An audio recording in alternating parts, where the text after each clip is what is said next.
Some applications of trigonometry. Exercise 9.1 15 sum பார்ப்போம். A straight highway leads to the foot of a tower. A man standing at the top of the tower observes a car at an angle of depression 30 degree which is approaching the foot of the tower with a uniform speed. 6 seconds later, the angle of depression of the car is found to be 60 degree. Find the time taken by the car to reach the foot of the tower from this point. So இந்த கொஷினில் என்ன கொடுத்துருக்காங்கன்னா, ஒரு tower மேலே ஒரு person உட்காந்துட்டு இருக்காரு. இந்த இடத்துலேருந்து கீழே வர ஒரு காரை அவர் பார்க்குறாரு. ஏபியை டவர்னு வச்சுப்போம். ஸோ இந்த கார் சீன்ற பாயிண்ட்லேருந்து பியை நோக்கி போயிட்டுருக்கு. அந்த டைமில் மேலே இருந்து காரை சீன்ற பாயிண்ட்டில் பார்க்கும்போது ஆங்கிள் ஆஃப் டிப்ரெஷன் 30 டிகிரி. கொஞ்சம் நேரம் கழிச்சு அந்த கார் வந்து சீன்ற பாயிண்ட்டில் இருக்குது. ஸோ அந்த பாயிண்ட்டில் ஆங்கிள் ஆஃப் டிப்ரெஷன் 60 டிகிரி. இந்த கார் வந்து ஒரு யூனிஃபார்ம் ஸ்பீடில் போதா, அந்த ஸ்பீடை எக்ஸ்ன்னு எடுத்துப்போம். இப்போ இங்கே ஆங்கிள் ஆஃப் டிப்ரெஷன் கொடுத்துருக்காங்களா, நம்ம ஆங்கிள் ஆஃப் எலிவேஷன் கண்டுபிடிக்கணும். இங்கே என்ன ஆங்கிள் இருக்கோ அதே ஆங்கிள் தான் இங்கே வரும். So angle of elevation 30 degree, இங்கே 60 இருக்கிறதுனால இங்கே ஆங்கிள் ஆஃப் எலிவேஷன் 60 டிகிரி வரும். நம்ம என்ன கண்டுபிடிக்கணும், find the time taken by the car to reach the foot of the tower from this பாயிண்ட்னா, ஆக்சுவலாக இந்த கார் வந்து சிலேருந்து டி ரீச் பண்ண 6 செகண்ட்ஸ் ஆகுது. ஸோ இந்த இடத்துல சிக்கும் டிக்கும் இருக்கிற டைமிங் வந்து 6 செகண்ட்ஸ். ஸோ அதே மாதிரி டியிலிருந்து பி ரீச் ஆக எவ்வளோ டைம் எடுக்கணும்னு கண்டுபிடிக்கணும்.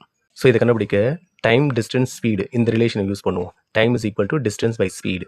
ஃபஸ்ட்டு இந்த சிடி எடுத்துப்போம். சிலேருந்து டிக்கு ட்ராவல் பண்ண 6 செகண்ட்ஸ் டைம் ஆகுது. இந்த டிஸ்டன்ஸ் சிடி, ஸ்பீடு வந்து எக்ஸ். இந்த எக்ஸ் இந்த பக்கம் ட்ரான்ஸ்போஸ் பண்ணிங்கன்னா 6x இஸ் ஈக்குவல் டு சிடின்னு கிடைக்குமா. அதாவது சிடியோட பிளேஸில் 6xன்னு எடுத்துக்கலாம். டிலேருந்து பிக்கு எவ்வளோ டைம் ஆகுன்னு தெரியாது, அதை டீன்னு வச்சுப்போம்.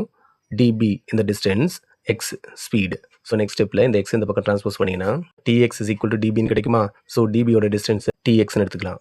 நெக்ஸ்ட்டு இந்த triangle ABD and triangle ABC, இந்த டூ ட்ரையாங்கிள்ஸை செப்பரேட் எடுத்துப்போம். ஃபர்ஸ்ட் நான் ட்ரையாங்கிள் ஏபிடி எடுத்துக்கிறேன். ட்ரையாங்கிள் ஏபிடியில் angle of elevation 60 degree. So இங்கே tan ரேஷியோ யூஸ் பண்ணுவோம்.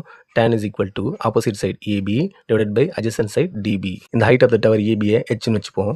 tan 60யோட வேல்யூ √3, ஏபியோட வேல்யூ ஹெச், டிபியோட வேல்யூ tx. நெக்ஸ்ட் ஸ்டெப்பில் இந்த tx இந்த பக்கம் ட்ரான்ஸ்போஸ் பண்ணுங்க. இது மல்டிபிகேஷன் வந்துருமா. √3 tx is equal to h. இது அப்படியே வச்சுப்போம். நெக்ஸ்ட் இந்த ட்ரையாங்கிள் ஏபிசி எடுத்துப்போம்.